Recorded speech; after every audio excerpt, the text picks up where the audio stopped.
জমা দিয়া গাড়ি 100 টাকা জমা দিয়া 300 টাকা হইলে আমি একটা না করতে ঘুমাই যাই।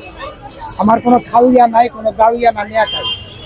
মানে অটো গাড়ি যারা চালাই করে পিছি পিছি পোলা পানা চালায়। আমি একবার চালাইছিলাম 4 দিন, চালানোর পরে খালি ঘুমাবে। মানে আমি তো কি আমার কি গাড়ি দিলে আমি খালি ঘুমাই। ভাই ওষুধ আছে, ওষুধ কি ওষুধ আমার নিয়ে তো ওই যে বাবা খায় না, এক টান খাওয়াইছে মতন আমি আর ঘুমাই পারি না। মনে আমি সারাদিন গেলে চোরেন বেড়াই, খালি এই মিলেতেই আমার চোখ ব্যথা করতেছে। পরে আমি আমার কি খাওয়াইছ তোরা, আমার এই গাড়ি চালানোর কাম নাই, তোর গাড়ি তোরা ল, আমি বার গাড়ি চালাই কেটে আমার ভালো, আমি অনেক এমনি ঘুমাই চাই না 2 দিন ধরে, আমার কি খাওয়াইছ তোরা।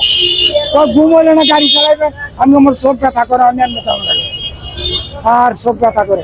পরে ডাক্তারের কাছে গিয়ে ঘুমের ট্যাবলেট খাইয়া পরে সুস্থ হয়েছি। আমার এই অটো গাড়ির দরকারও নাই, এটার মধ্যে সিটার বাটপাট পুলিশ জানদাল সব এটার ভিতরে লাগে। আমি এটার ভিতরে 33 কোটি রিক্সা পাওয়া গেছে। এরশাদের আমলে 9 কোটি, খালেদার আমলে 11 কোটি, আমার শেখ হাসিনার আমলে 13 কোটি, কয় কোটি হইলো 33 কোটি।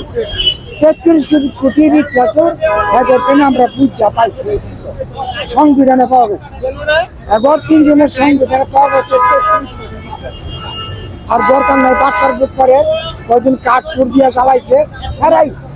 হারাই সুরের মা, হারাই সুরের বাপ, পুলিশও হা করই, সুরও হা করই, দান্দালও হা করই, সবই হারাই মধ্যে থেকে ওই ড্রাইভার ঘর মাথায় পারে জমা দিতে পারে না, এই গাড়ি নষ্ট, ব্যাটারি চার্জ হয় না, এই একটা কমপ্লেন খাই।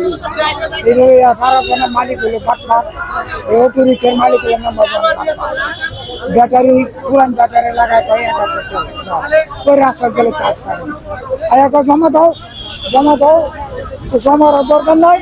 আমি ভাই ভাড়ার গাড়ি চালাই, 100 টাকা জমা দেয়, 100 মাইল হয়েছে আর 200 মাস আমার কত আমি গেলে এটার মধ্যে আমার মাথা আল্লাহ